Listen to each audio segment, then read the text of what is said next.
Good morning मित्रों।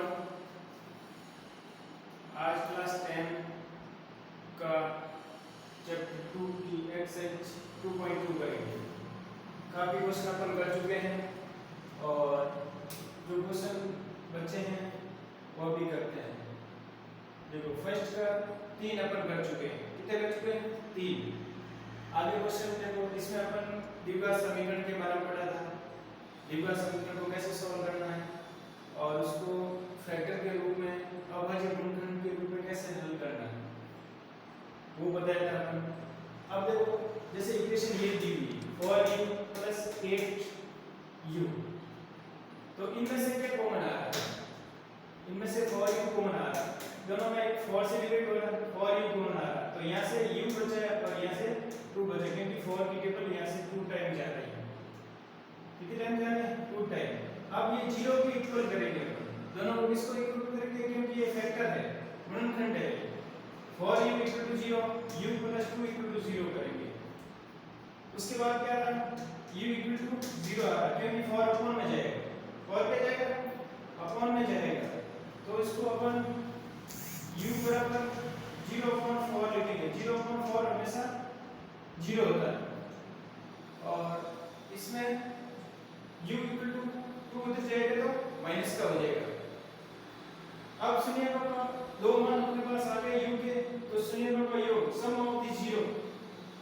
अब 0 इसका सम करते हैं, तो जो दो मान निकला उसका सम करने पर 0 + -2 आता है। यदि उस फॉर्म में लिखनी चाहिए तो इसके फॉर्म में, तो -b/a होता है। b का मतलब होता है x का गुणक होता है, x का कोएफिशिएंट, और a का मतलब x² का कोएफिशिएंट होता है। x का कोएफिशिएंट यहाँ पे 4 है, x² का गुणक, तो इसको सरल किया तो -2 आ गया। फिर शून्यांकों का क्या होता है? शून्यांकों का गुणनफल होता है, product of the 0। Product of the क्या होता है? 0। 0 को इससे गुणा करेंगे तो 0 आएगा, और वहां पे अपन इक्वेशन के फॉर्म में देखा तो c/a आता है। c मतलब कांस्टेंट क्रम है और a का मतलब x² का गुणा है। इनको सरल किया तो 0 आएगा। इसी प्रकार क्वेश्चन नंबर 2 देखो। क्वेश्चन नंबर 2, ये इक्वेशन दी हुई है t² - 15, t² - 15 दिया, तो अपन इसके एक सरल समीकरण याद आती है, आइडेंटिटी याद आती है कि a² - b² a - b * a + b होता है।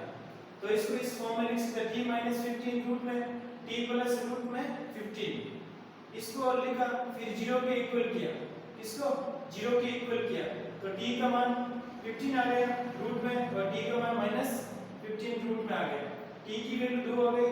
तो इसी प्रकार शून्यों का योग करते हैं, सम ऑफ द 0 योग करते हैं तो प्लस माइनस कट जाता है तो 0 आ जाता है, क्योंकि माइनस के 15 प्लस के 15 कट के 0 आ गया।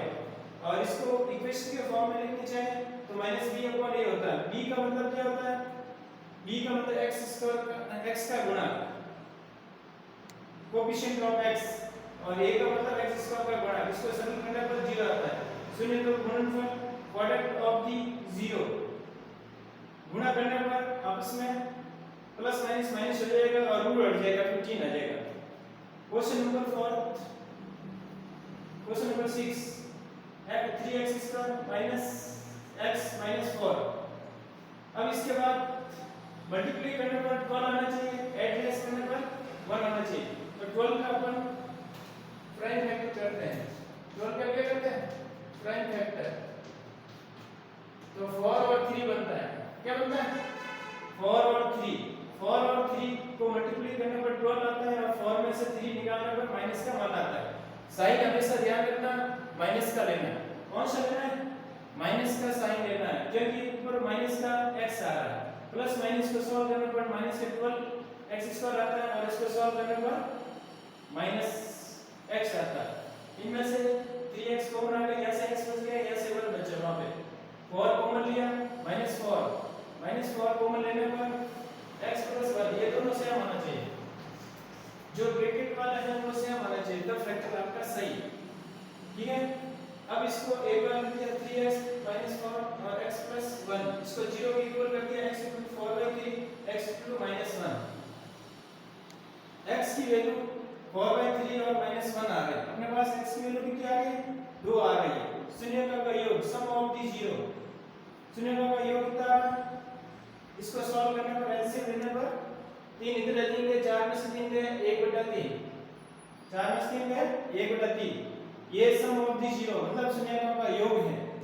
और शून्यकों का गुणनफल प्रोडक्ट ऑफ दी जीरो, इसका गुणा करने पर -4/5 आता है। इसको -b/a होता है और इसका c/a होता है। b का मतलब होता है कोएफिशिएंट ऑफ x, x का गुणा, a का मतलब होता है x स्क्वायर का कोएफिशिएंट मतलब x स्क्वायर का गुणा, c का मतलब कांस्टेंट टर्म होती है नियतांक होता है और a का मतलब x स्क्वायर का कोएफिशिएंट। यहां पे मान रखने पर हमें मान प्राप्त होता है। थैंक यू मित्रों। क्वेश्चन नंबर 1 के अंदर 6 क्वेश्चन थे। कितने क्वेश्चन थे 6 क्वेश्चन। इनमें से आपको 100% एग्जाम में एक क्वेश्चन मिल सकता है, ठीक है ना। अब इससे पहले आया था मेरा फर्स्ट क्वेश्चन इसका जो 2023-24 एग्जाम में इसका क्वेश्चन आया था। अब की बात इनमें से कोई भी आ सकता है, ये भी आ सकता है, कम इधर उधर भी कर सकता है, ये भी इंपॉर्टेंट है क्वेश्चन। यहाँ पे आइडेंटिटी लग रही है, क्या लग रही है आइडेंटिटी लग रही है और वहां पे भी माइनस आ रहा है, इस वजह से वो इंपॉर्टेंट है।